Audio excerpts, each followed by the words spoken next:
Hi Alice, how are things? Hi Simon. I am doing well. Thanks for all your advice you have been giving me these last few days. They are really making a difference in my life. Oh, no need to thank me, Alice. Thank science. Hmm. Well, I'm still thinking about that. I'm not entirely convinced about this whole religion of yours. What's it called? Scimon. Anyway, I broke up with my boyfriend. Oh, that is too bad. How long had you been together? Oh, on and off for about 6 years. Really? And if you don't mind me asking, how old are you now? I'm 28 years old. I see. What? Did I just sense a note of disapproval in your voice? Or was it just my imagination? Oh, well, it's really none of my business, but when were you planning on starting a family? Well, gee, I hadn't really thought of that much. Well, perhaps in a couple of years, like say 30. Science says that the best age to have kids is when a woman is young, preferably less than around 25 years old. Why is that? Well, there are many reasons. 1. There are over 15,000 genetic diseases and the probability of these occurring increases with the age of the mother. Wikipedia also has a page on it called List of Genetic Disorders. 15,000? I don't believe it. There's Down syndrome, and probably around 10 or 20 others maximum. That is not correct. Down syndrome, diabetes, and a few others are only the most visible genetic disorders, and they get an unfair share of media coverage. But there are many more disorders which are invisible. Even you and I might have hundreds of genetic disorders, most of which do not interfere with our ability to lead a normal life, some of which require medical intervention to keep them at bay, but which can become more severe after a couple of generations. But isn't it true that a child is also more likely to have genetic diseases with an older father? There is no need to get defensive. Yes, it is true, but that is a different topic altogether. In any case, this is not a competition between men and women over who is more or less responsible for genetic diseases occurring in children. If you were a man, I would probably tell you the same thing, that is to have a family earlier rather than later, though things are a little different for men. You're right. I'm sorry. What about modern medicine? What if we found the cure for these genetic diseases? Science says that researching a cure for genetic diseases is largely a waste of time, money, and other resources. There are other areas of research which give far better returns on investment. Wait a minute, you're confusing me. Isn't medical research science? Well, there's science which is devoid of morality, and then there's science, with a capital S, which is the god of cynicism who does make moral statements. Yes, researching cures for cancer and genetic diseases is science, with a small s, but so is researching more efficient and painful methods of mass murdering people. Here's another way to look at it. The Bible says in Exodus chapter 21 verses 15 and 17, that a child who hits or curses his parents must be executed, and yet that's not what the modern God of Christianity says. Just walk into any church and ask a pastor. You see, where the Bible and God disagree, God wins. Likewise, where science and the God of science disagree, the God of science wins. Well, this hurts my head. And yet it makes sense. Well, the key thing to realize is that cynicism is a religion. The everyday science we know is only a tiny subset of cynicism. And thus it will be utterly alien to someone who is anti-religious until they let go of their preconceptions. Likewise to others who are wedded to their ideology, including most religious people. Perhaps. Anyway, back to the topic of genetic disorders. Oh yes, sorry I went off on a tangent.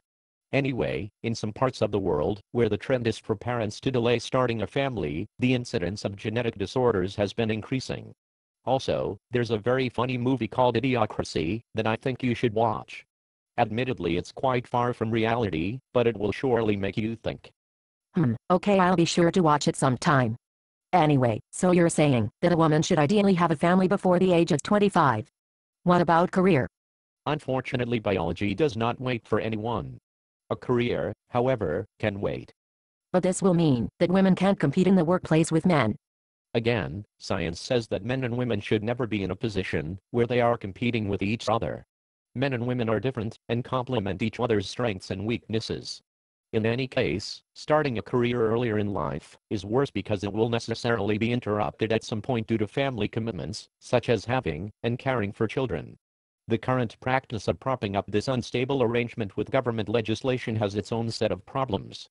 However, starting a career later in life, when there are few to no family commitments, is better, because there are no interruptions to your career. But these days it's necessary for women to rely on themselves, because divorces and family breakups are so common.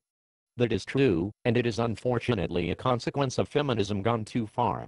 You see, with women relying more on themselves, there are fewer expectations on men, leading to an overall decrease in the quality of men you find these days. This is a very simplistic analysis, but feminism and its effects on society is a huge topic best left to another discussion. What you say makes sense. So, what are you going to do about your ex-boyfriend? Well, we've always managed to patch things up. He always comes back to me, saying how sorry he is. You should start thinking more about the long term. Yes, what you've said has really got me thinking about that. Take a good look at your ex-boyfriend. Do you think that the two of you will be able to have a stable relationship lasting around 20 years? Why 20 years? Shouldn't we be all looking for the one who we can spend the rest of our lives with? That's a nice fantasy, but a fantasy nonetheless. It was easy back when our lives were much shorter, but now it's asking too much. Around 20 years is how long it takes to raise the average number of children. What happens after that doesn't really matter. Most important is raising your children in a stable environment until the youngest of them are fairly independent. Everything else is secondary. Aim for 20 years. If your relationship lasts longer than that, great. Otherwise, it's really no big deal. Divorce is only a problem when there are children involved. That makes sense, actually. I really don't see my ex and I being able to live together for 20 years. He's 27 and still hasn't got his act together yet. He seems to be just cruising in life. In that case, you should dump him and look for someone else who will be able to provide for you and your children. I suggest that you find someone who you can be good friends with, who you share some common interests with, and who has the means to be a provider for the long term. Don't sweat the little things, like attractiveness, passion, whether you listen to the same kinds of music, whether he can spell correctly, or uses proper grammar, because these things either don't last, or won't keep you warm at night. Pure wisdom. I've never really thought about things the way you're making me think. Anyway, so if my ex-boyfriend comes back wanting to get back together again, you think I should just say it's over permanently? Science says that it would be the best course of action, yes. He might not realize it, but it would be the best thing you ever did for him. It would be a wake-up call for him, to get his act together. If you expect men to be different, you need to make your expectations known, in no uncertain terms. I'll tell him that, if he changes himself for the better, then I will reconsider him. That would be a bad idea. What? Why? If you could rewind the past, and undo your mistakes, would that make you a better person? Of course not. To learn from one's mistakes, it has to hurt and leave a scar. You need to leave the scar on your ex.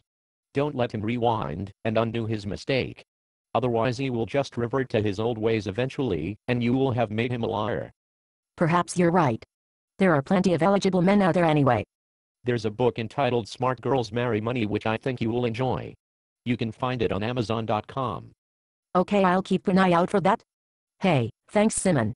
I've got to run now, but I'll think about what you said. Enjoy the rest of your day. Perhaps we'll chat again tomorrow.